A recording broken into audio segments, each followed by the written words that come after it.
Hello दोस्तों, आपका स्वागत है मेरे YouTube चैनल ASR दी एक्सपर्ट में। और आज की वीडियो बहुत खास है क्योंकि नए साल की शुरुआत हो रही है। हम नवरात्रों की शुरुआत पर हैं। हमारे ईयर में फाइनेंशियल ईयर चलता है जिसमें 1 अप्रैल से लेकर 31 मार्च तक के लिए आपकी बुक्स चलती हैं, हर चीज़ चलती है। और उसके बाद में 1 अप्रैल आने के बाद में नया साल शुरू होता है। तो हमारा जो नया साल है फाइनेंशियल के अकॉर्डिंग आज से शुरू हो रहा है। रीज़न बीइंग कि पहला संडे है। हम सारे लोग अपने ज़्यादातर आप देखेंगे नौकरी पैसा लोग होंगे, प्रोफेशनल होंगे, तो संडे का दिन मिलता है जब हम अपने पोर्टफोलियो को रिव्यू कर सकते हैं। तो म्यूचुअल फंड के पोर्टफोलियो में क्या खास है जिसको रिव्यू करा जाए। जैसे आप भी सोचते होंगे यार SIP है, 20 साल के लिए लगा रखा है, ये चलता ही रहना है, तो इसमें हमें क्या करना चाहिए। देखिए 3 बड़े काम है जिसको हम आप रिव्यू करेंगे। पहला है एनुअल रिव्यू का टाइम है। ये आज के तारीख में आज सारे के सारे अपने म्यूचुअल फंड्स की रिटर्न्स का एनुअल रिव्यू करेंगे। सेकंड, हम बात करते हैं हमेशा टॉपअप की कि अपनी इन्वेस्टमेंट में हमारे को हर साल 5 या 10% से टॉपअप करना चाहिए। तो आपके लिए रियलिस्टिकली चेक करने का टाइम है कि इस समय आप 5% से टॉपअप बढ़ा सकते हैं अपने म्यूचुअल फंड की SIP की अमाउंट को 10% से 15% से 20%, जो आपको फीजेबल लगता है उस हिसाब से आप एक बार रिव्यू कर सकते हैं और अपने जो SIP की वैल्यू है उसको अपग्रेड कर सकते हैं अकॉर्डिंगली। तो आज हम वो करेंगे। और तीसरा होता है कि हमारे म्यूचुअल फंड डिफरेंट टाइप के म्यूचुअल फंड्स में हमने पैसा लगा रखा होगा, index fund, small cap, large cap mutual funds में, तो उनके एलोकेशंस को भी रिव्यू करने का आज का टाइम है। तो वीडियो को लंबा ना करते हुए सीधा स्टार्ट करते हैं। और बस एक ही उम्मीद है अगर कुछ भी अच्छा लगे तो प्लीज चैनल को लाइक एंड सब्सक्राइब करना ना भूलें। सबसे पहला बात आता है एनुअल रिव्यू टाइम। देखिए जनरली मैं आपको बोलूंगा अपने म्यूचुअल फंड को रिव्यू कर लीजिए। तो आप क्या करेंगे, सिंपल सा जाएंगे और कहीं पे भी देखेंगे कि एग्जांपल के लिए आपके पास में एक्सिस का स्मॉल कैप फंड है, या फिर आपके पास में एक्सिस का कोई और दूसरा फंड है, या HDFC का आपके पास में इंडेक्स फंड है, या कोई से भी फंड, मोतीलाल ओसवाल का आपके पास में निफ्टी 50 है, या फिर नेस्डेक का फंड अवेलेबल है। तो XYZ मार्केट में इतने सारे म्यूचुअल फंड्स अवेलेबल है। आपने कोई सा भी ले रखा होगा, उसके रिटर्न्स को आप मनी कंट्रोल की साइड से यहाँ से देखोगे एक साल में किस तरह से परफॉर्म करा, और आप उस रिटर्न को अपने रिटर्न मानेंगे, जबकि ये बिल्कुल ही गलत चीज है देखने की। आपको मैं सजेस्ट करूंगा कि आप जिस भी म्यूचुअल फंड की वेबसाइट से आपने म्यूचुअल फंड ले रखा है, मतलब एग्जाम्पल के लिए अगर आपने HDFC का म्यूचुअल फंड लिया है तो आप HDFC म्यूचुअल फंड की वेबसाइट में जाएं, वहां पे लॉग इन करें। बेसिक अपना पोर्टफोलियो नंबर होगा या आपका जनरली पैन कार्ड के नंबर के साथ में आप अपने डिटेल्स में किसी भी, चाहे एक्सिस का है, चाहे पराग पारिक का है, चाहे मोतीलाल ओसवाल का है, चाहे ICICI का है, चाहे कैनरा रोबे का, जिसका भी है, जिस भी कंपनी का है, वो उनकी डायरेक्टली म्यूचुअल फंड की वेबसाइट में जाएं, वहां पे अपना लॉगिन बनाएं। अगर बना हुआ है तो बहुत ही अच्छी बात है, नहीं है तो 5-7 मिनट लगते हैं बेसिक इन्फॉर्मेशन डालने के लिए, क्योंकि आप ऑलरेडी कस्टमर। और वहां पे जाके आप अपने एनुअल स्टेटमेंट निकालें। एनुअल स्टेटमेंट बिल्कुल बैंक स्टेटमेंट की तरह निकलते हैं, जहां पे आपने किस तारीख को इन्वेस्टमेंट करा, कितनी वैल्यू हुई, कितनी NAV आई और इस तरह से। और वहां पे आपको एनुअल रिटर्न्स आपको क्लैरिटी के साथ में दिखाई देगी।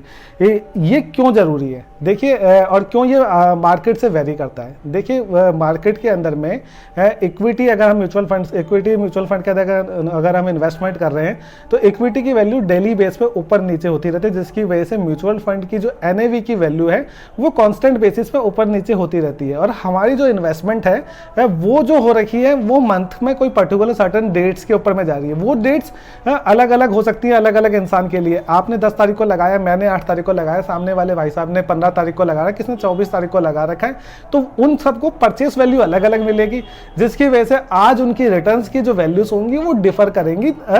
डेफिनेटली ये वेरिएशन बहुत ज्यादा नहीं होगा लेकिन वेरिएशन होगा। और इसमें साथ में मैंने बीच बीच में अगर वीडियोस बनाए, आपने भी देखा होगा साल भर में, जब जब मार्केट में डिप आया या मार्केट में अपॉर्चुनिटी अच्छी आई तो हमने कहा कि इस समय टॉपअप करिए, आप इमीडिएटली 10,000, 5,000, 7,000 बीच में कैचअप में लगाइए, उससे भी टोटल रिटर्न्स के अंदर में अंतर आता है। साल में एक बार तो हम टाइम दे सकते हैं अपनी रिटर्न्स को चेक करने के लिए। तो मेरा एक सजेशन है, आज की तारीख में आपके जितने म्यूचुअल फंड चल रहे हैं उनकी ये एनुअल स्टेटमेंट निकालिए। एक बारी आपको थोड़ा सा टाइम लगेगा, आप ओपनिंग वैल्यूज लिख सकते हैं, उसमें आपको पता चलेगा कैचअप में भी कितना मिला। मतलब अगर आपका 10 साल से चल रहा है तो पीछे के ऊपर में बेस कितना आया, इस साल में इन्वेस्टमेंट कितनी हुई, तो ओवरऑल रिटर्न्स आपको पता चलेंगी कि वो क्या रही हैं, जो कि आपको डायरेक्टली वैसे नहीं पता चलेगा। अकाउंट स्टेटमेंट के साथ में आप इसको बहुत अच्छे से कर सकते हैं। अगर आपको जरूरत हो तो इसके ऊपर मैं एक डाउनलोड करके एक वीडियो बना सकते हैं।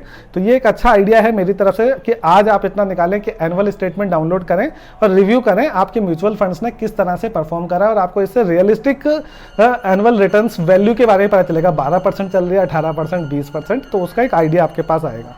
अब सेकंड आता है कि जब हमने इन सबको रिव्यू करा तो मैंने कहा था कि जैसे मैं आपको एक सिंपल सा एग्जांपल देता हूं, अगर आप 5,000 रुपये की एसआईपी करते हैं, ठीक है, और हम एक बहुत ही बेसिक रिटर्न की बात करते हैं कि 12% के रिटर्न थके हुए हाल में भी अगर मार्केट हमारे को देती है, तो 12% की रिटर्न में अगर मैं 20 साल के लिए इन्वेस्टमेंट करता हूं तो देखिए 5,000 के हिसाब से 10 साल में 6 लाख रुपये होते हैं, 20 साल में आपके 12 लाख रुपये की इन्वेस्टमेंट हो जाती है।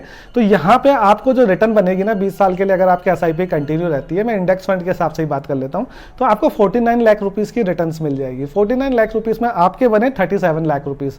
पर आप अगर एक चीज को देखिए, महंगाई लगातार हर साल बढ़ रही है, इसी तरह से आपकी अर्निंग कैपेसिटी, मतलब जो आज आप पिछले साल कमा रहे थे, अभी आपके एनुअल अप्रेजल का टाइम होगा, या आपके बिजनेस में भी अगर आप काम कर रहे हैं तो आप प्राइस हाइक लेते रहते हैं और आपका बिजनेस थोड़ा आगे बढ़ता रहता है, पिछले साल के मुकाबले और बढ़ता रहेगा, तो वो जो आपकी अर्निंग कैपेसिटी है वो बढ़ जाती है। अगर अर्निंग कैपेसिटी बढ़ रही है और आप इन्वेस्टमेंट की वैल्यू को नहीं बढ़ा रहे हैं, तो आप जो रिटर्न की कैचअप में है उसमें आप पीछे रह जाएंगे। तो मैं इसलिए नहीं कह रहा कि आपको वो डबल कर देना चाहिए अमाउंट को, पर अपने उसको फाइनेंशियल पोजीशन को देखकर आज की तारीख में आप रिव्यू कर सकते हैं कि किस सिचुएशन में हैं आप लास्ट ईयर के कंपेरेटिवली। तो आप वहाँ पे 5%, 10%, 15%, 2%, जो भी आपको लगे थोड़ा सा कैचअप लेना चाहिए। एग्जाम्पल के लिए अगर मैंने 10% का कैचअप हर साल लेता हूँ, उसी सेम एग्जाम्पल में जहाँ पे मेरे 12 लाख 49 लाख रुपए बनते थे, अगर मैं 10 साल का कैचअप लेता हूँ, वही 20 साल के लिए 12% रिटर्न देखता, तो मेरी टोटल इन्वेस्टमेंट जहाँ मैं सिर्फ 12 लाख कर पा रहा था, वहाँ पे मैं 34 लाख रुपए तक की इन्वेस्टमेंट कर सकता हूँ और मैं पीछे नहीं रहूंगा मार्केट से।